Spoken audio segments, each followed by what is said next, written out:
I've been a freelance land surveyor for about 15 years. Most of my work is solo remote stuff. I'm usually camping out for days at a time in places nobody else is going to. I actually prefer it that way. Or at least I used to. This happened about 4 years ago. I'd been hired to survey boundary markers on a parcel up in the mountains near the Clearwater region in Idaho. Remote doesn't even begin to describe it. It was 6 miles of hiking just to reach where I set up camp.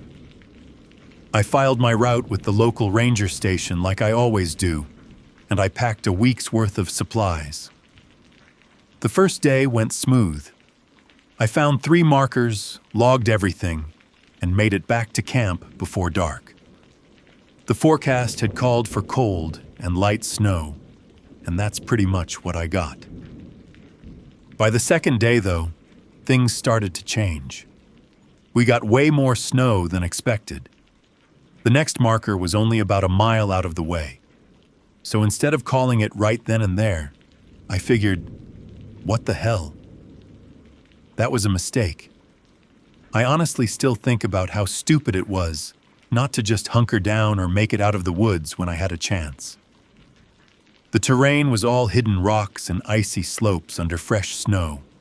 So, to translate, the worst possible conditions to hike through. I was picking my way down a short embankment when my boot hit a patch of ice. I never saw. One wrong step like that and you could die. And I mean that literally. I slid probably 15 feet before catching myself on a tree root. I was lucky not to have slid further, but the pain in my right ankle was instant. I tried to tell myself I was fine, but the moment I stood up, I audibly groaned in pain. I couldn't put much weight on that leg, and I knew it would be a few hours before I'd be able to walk normally. I was so mad at myself, but there was nothing I could do. I abandoned the rest of the work right there. No markers worth getting stranded over. I painfully made my way back uphill to the main trail and started the slow hike back toward camp. But after a few minutes, I noticed boot tracks on the trail, which seemed to have come from further into the woods on my left. They were heading in the same direction I was going, and they looked somewhat fresh, which I could tell by how sharp the edges were despite the fact that it was snowing. I figured it was probably a hunter, or maybe someone from the landowner's crew checking on the property. It's not unusual to cross paths with people out there, even in remote areas. I didn't think much of it. I just kept moving, trying to keep as much weight off my ankle as possible. As the light started fading, I began hearing sounds behind me. At first, I chalked it up to normal forest noises, but the more I listened, the more it sounded like footsteps. I kept turning around and looking over my shoulder, but I couldn't see anything. That part of the forest was pretty dense, though, so if there were any animals stalking me or something, there's a good chance that I wouldn't have been able to see it anyway. I stopped walking, and the sound stopped too. Not right away. There was a delay of maybe 1 or 2 seconds, but they stopped. I froze up and tried to listen for anything out of the ordinary, but there was nothing beyond the wind and snow. I started walking again, and this time the footsteps didn't resume, so I thought everything was good. But then a few minutes later, I heard those damn footsteps again. I kept turning around, but I couldn't see anything. It was especially freaky because I knew I wouldn't be able to run if there was a threat out there. That was the worst part. I would have loved to investigate or try to scare off whatever animal was stalking me. But I didn't have the mobility to do so, so I just kept moving. But then I heard something metallic off to my left. I don't really know how to describe it. It was this low sound, like something lightly hitting a fence post or a piece of equipment. It was freaky because there wasn't supposed to be anything but trees out there. So I had no idea what could be making a metallic sound of all things. The sounds must have distracted me because it dawned on me that I hadn't been keeping track of those footprints I noticed earlier. I looked down and realized they were gone. I turned around frantically, but I couldn't see when they had branched off, or if they had turned around or something. I kept looking to my left, trying to see through the trees so I could at least spot whatever had made the sound. My eyes locked onto something, and the alarm bell started going off in my brain.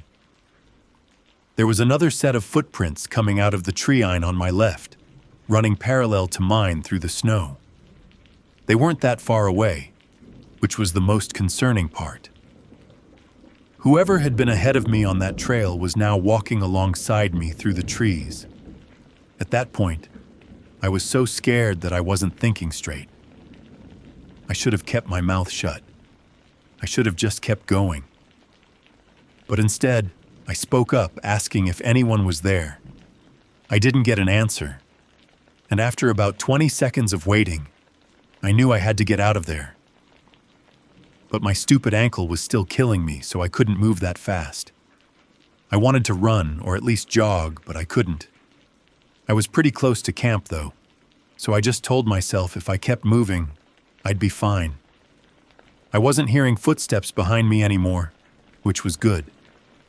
But I knew there was someone out there, someone who had been ahead of me at one point, which did make sense.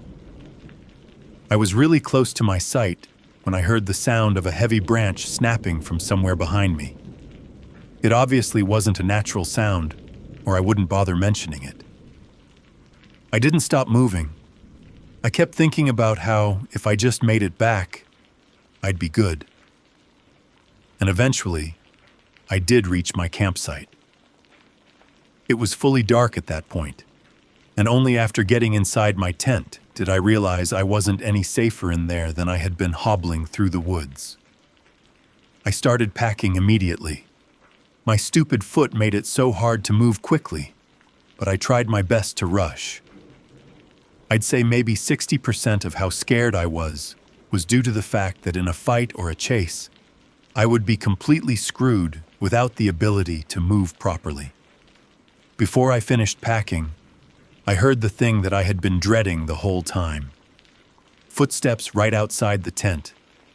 I was so unbelievably scared at that point, and I started thinking about all the options. The footsteps weren't approaching my tent, but rather circling it. There was nothing I could do but wait for them to charge my tent. The sounds of them circling went on for what felt like 5 minutes before everything went quiet. I hadn't heard whoever was out there walk away, but I didn't care. I was leaving, person or not. I finished packing and took a really deep breath before unzipping my tent and stepping out into the snow. The moment I got outside, I looked into the trees and screamed. There was a guy standing in the tree line staring at me. He was really old and sickly, almost like he was dying. He looked disgusting. I stared back at him. I was fully expecting him to charge me, but he didn't. I put my hands up and said, "I don't want no trouble." And he didn't respond. I didn't know what to do. The staring contest lasted a few minutes before he said something I still think about. He said, "You're a lucky man," then turned and disappeared into the woods. The rest of that night is pretty blurry, partly because I was still in so much pain, and partly because of the encounter. If that guy wanted to fight me or kill me, he probably could have with my ankle all messed up. There would have been nothing I could have done. I finished packing and left, not even caring about it being dark. When I eventually got checked out, I was told I had severely sprained my ankle, and it was a miracle I hadn't messed it up worse by walking. I ended up reporting that freak in the woods, but I know nothing was going to come of it. I didn't take another winter contract for almost a year. I still do remote work. It's my livelihood, and I'm good at it. But I don't camp alone on winter assignments anymore. I either bring someone with me or I turn the job down. This is still the scariest thing that has ever happened to me. Double tap if your chest just tightened. Share this with someone who loves scary stories, and hit that follow button right now so you never miss another midnight nightmare.